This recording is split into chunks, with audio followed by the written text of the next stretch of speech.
Why Monologue? Wednesday, August 7th. Today's monologue, I want to reflect on my journey to date. I feel like I don't demand enough respect from myself, and moving forward, I need to do so in order to grow into the version of me I would like to become. So, I journal, as I like to do. Why journal? Here it is. Today's journal was about what David Goggins calls cookies. Put your hand into the cookie jar and take out some of the things you've done in the past. So I went through and I listed some of my accomplishments over the past several years. It's really easy to forget how far you've come, especially when you're so focused on where you want to go. I struggled with this a little bit, as I often do when writing about myself, and it was a bit nostalgic, but I persevered. I got through it. Now for the cringe factor. Now to bring these cookies to life, to video, to you. All right, here we go. Getting into it. Starting senior year of high school. Why not? I was the captain of the Hastings boys varsity soccer team that won the only state championship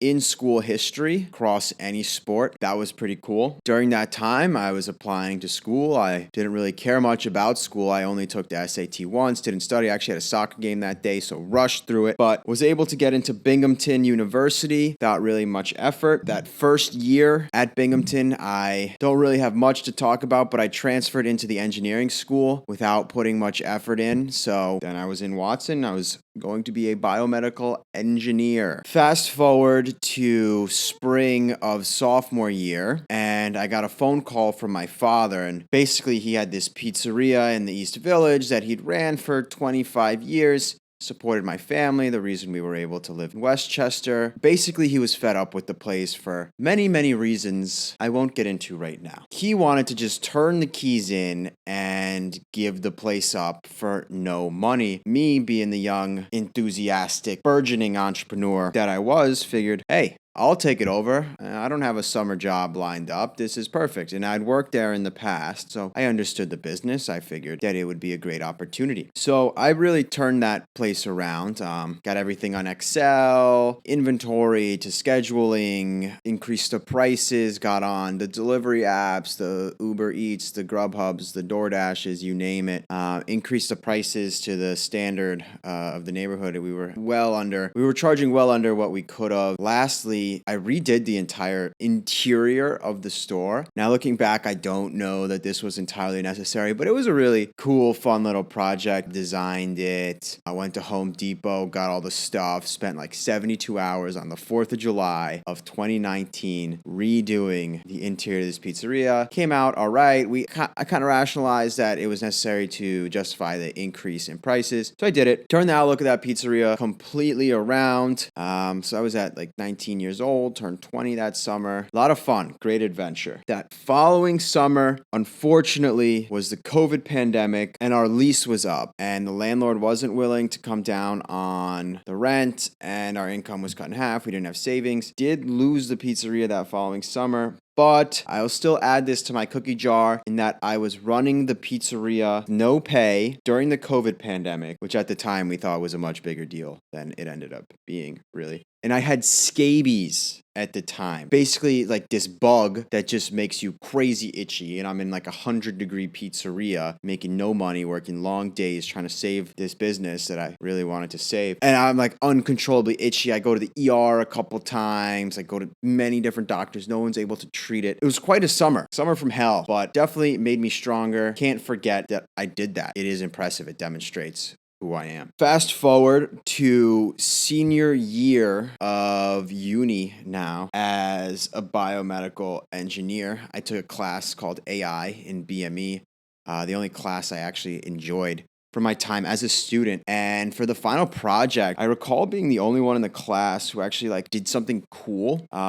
Even though everyone else went off and took the models that we'd programmed throughout the semester and ran them on some really crazy data sets to try to find something, found nothing. And I took a really simple data set and basically a questionnaire of women in Indonesia on their hygiene practices, and was able to predict with close to 100% accuracy whether or not they had cervical cancer just based on a questionnaire. And I was like, wow, that's powerful. And that kind of was a big unlock in my head. It got me into that whole space. Come back to that later. For the capstone senior design project, I came up with an idea that was way simpler than what we were almost prompted to do, my group mates and I. So we were tasked with developing a device to combat nitrogen narcosis in scuba divers. Basically, if a scuba diver goes down too quickly, the gas concentrations in their blood will have a narcotic effect. So they'll basically be like drunk underwater, which can be dangerous for many reasons. And what teams in years past had done, so this had been given to teams for I think 3 years now, was try to like measure gas concentrations in the exhaled breath of the diver and be like, oh, the oxygen went up this much and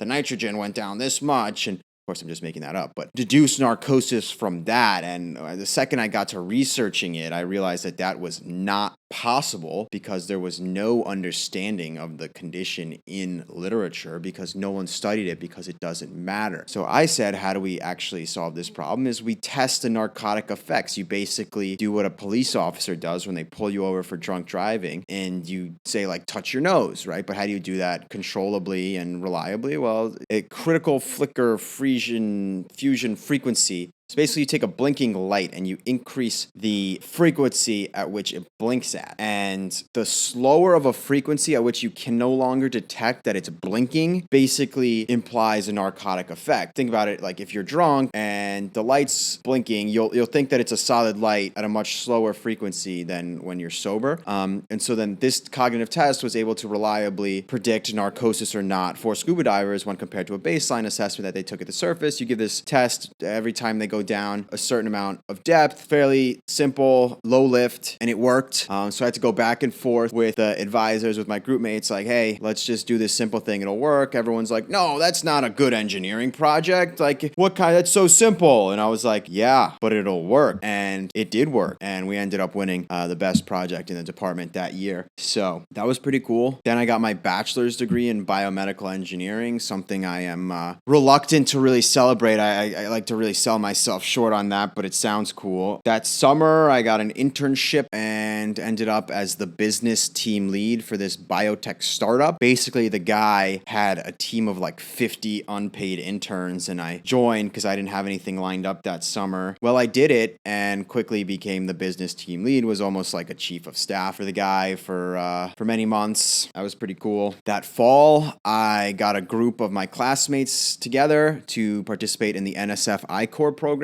So from my time in that class in AI and BME, I had an idea for a chatbot that would basically play 20 questions with a patient. Also, based on my time as a patient suffering from scabies and being misdiagnosed so many times, I was like, why are we so bad at this? So basically have an AI play 20 questions with a patient, train it on the medical textbooks, and be able to deduce what kind of specialist you need to see, and then send you a referral. So I got a group of my BME classmates together, and we participated in the NSF I-Corps program. Of course, none of us were technical, didn't know how to build, so we didn't actually end up building, but completed the program. That was cool. Took the initiative. I published a paper in a research journal. I'm a published author. That's pretty cool on extracellular vesicles and microgravity. Basically, the paper learned nothing, but still published research author here. That spring, I got my master's degree in biomedical engineering. So I have both a bachelor's and a master's in biomedical engineering. Again, something I'm reluctant to celebrate, but is worth noting. Then I immediately got a job as an engineer doing validation work as an outside consultant for Sanofi. Sanofi was a client. My company was called Barry Wemler Design Group. I did that for a year. It was pretty meaningless. Found that I was essentially getting paid to get dumber. That's how I saw it. So I quit. I put that on the list of cookies because a lot of people celebrate me for that. They're like, wow, you had the guts to quit. And I was like, I feel like a sham for sticking around for so long, but I quit my job.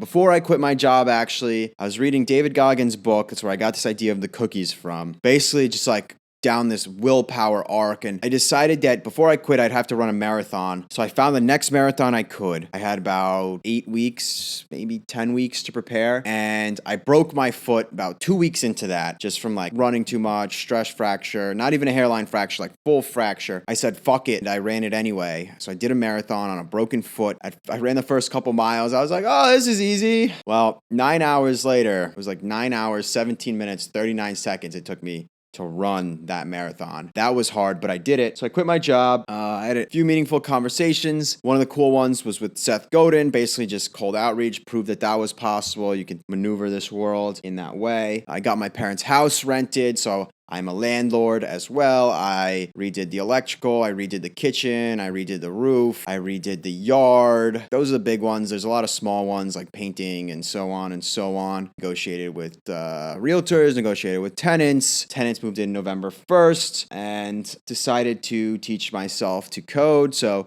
big accomplishments with that was building the game Combo, which is on the App Store. That was cool. Had to teach myself everything. I also think that this project is a standout. It was inspired by Stanford's basically course on iOS development in Swift, which just about all of their CS students take, and none of them made an app. Not one single Stanford student made this assignment into a game, and I did. I combined two ideas, game logic for set and the game logic for Wordle, and that's it. Keep it simple on the App Store. Download it. Combo. Another cool conversation I had, John Barbieri, the director of acne research at Harvard Med, as I started this acne project, just made it happen. I think that that's cool. Went and spoke to him. It was a great conversation, learned a lot. Since then, I've been building, not as ruthlessly efficient as I should be. That's okay. I'm realizing that now. And lastly, I built whyacne.com. I'm building an app and I move forward, get stronger. List of accomplishments. These cookies will help me when I'm feeling down. Too many times do I treat myself like a dummy, don't demand the respect I deserve. Here it is. I'm putting this on the freaking internet. If you see this and you see me being a big baby, tell me, hey, suck it up. All right. You deserve better than that. So here we are. As I finish this off, I wrote, complacency is a cousin of death. You must always strive for more. Be better than yesterday. And with that,